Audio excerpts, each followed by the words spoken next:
This is a 2006 Suzuki SX4 with a 5-speed manual transmission, an all-wheel drive system, and a 2.0-liter inline-4 engine. This vehicle has been well maintained and has new brakes, tires, timing belt, and water pump. Oh yeah, and it also has a check engine light that stays on constantly. And if that doesn't immediately make you want to shove a shotgun in your mouth, then maybe this next sentence will. The seller is including a second engine with the sale because this one has a small crack in the block. Welcome to Nobody Drives. Like, subscribe, and comment for more. Let's start. For the past week or so, I've had this beautiful piece of Italian design history sitting in my driveway. I call it a design masterpiece because the paint is literally falling off of it.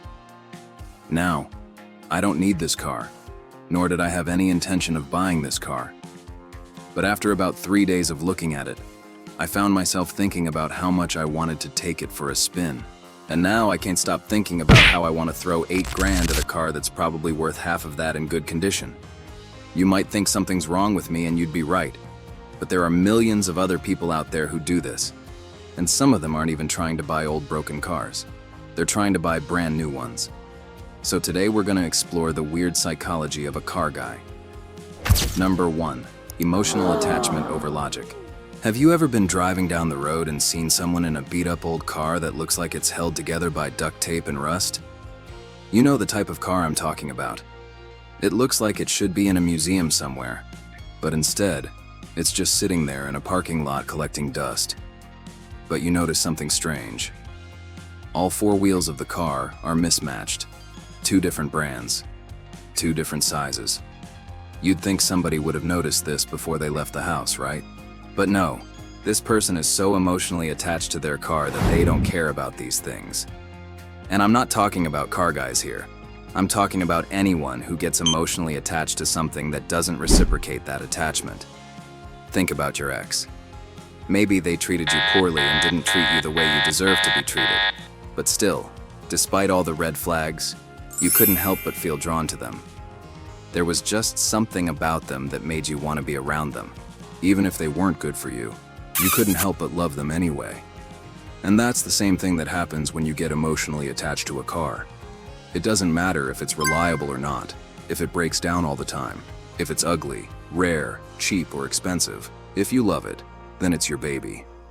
You'll defend it to the death, and you'll convince yourself that everything it does is awesome.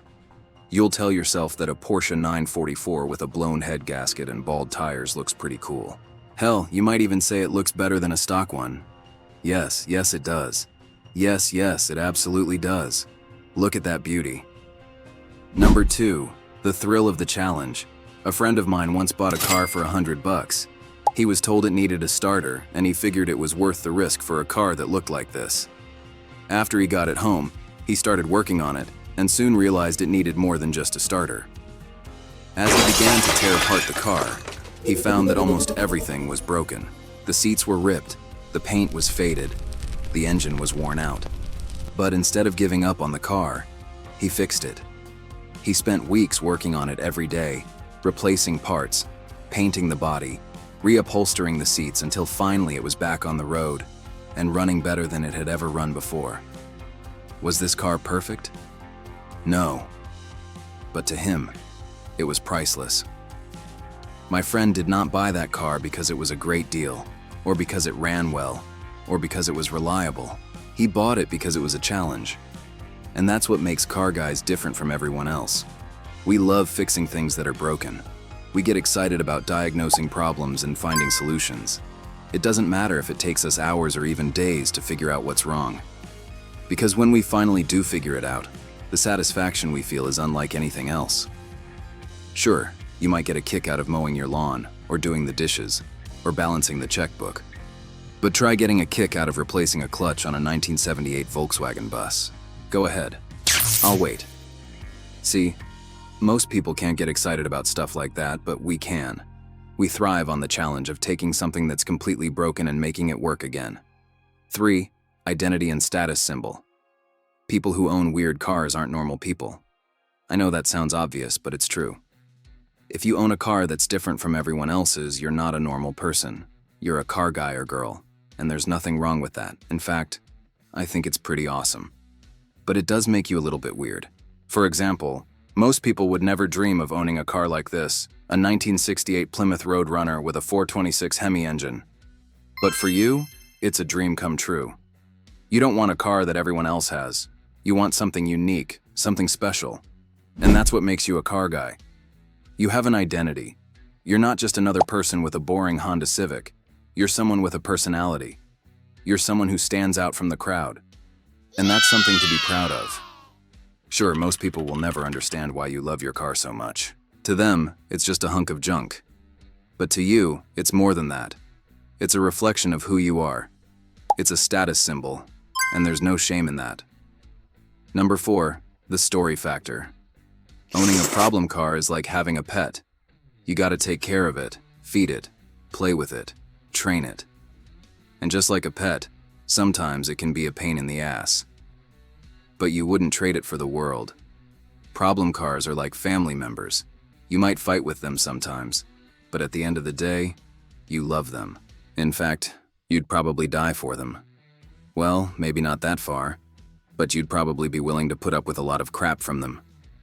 Problem cars are like old friends. They know all your secrets and you're not ashamed of it. In fact, you kind of like it. It's nice knowing that you have someone to go to when times are tough, someone who won't judge you, someone who will always be there for you. And that's what makes problem cars so great. They become part of your story. They become part of who you are. When you drive a problem car, you're not just driving a car. You're driving a piece of history. You're driving a legend. And that's something that makes car guys different from everyone else. We love cars. Not just any cars, but cars that have character, cars that have soul. We don't want cars that are perfect. We want cars that are imperfect. Because it's those imperfections that make them so perfect for us. And number 5, the love-hate cycle. If you're a car guy, you know what I'm talking about. That feeling you get when you look at your car and realize that it's not just a pile of metal and plastic. It's a piece of art. It's a masterpiece. And even though you might hate it sometimes, deep down, you love it more than anything. You love it so much that you're willing to put up with its quirks and flaws. You're willing to put up with its bad gas mileage, its constant breakdowns, its awful handling. You put up with it because you know that it's more than just a car.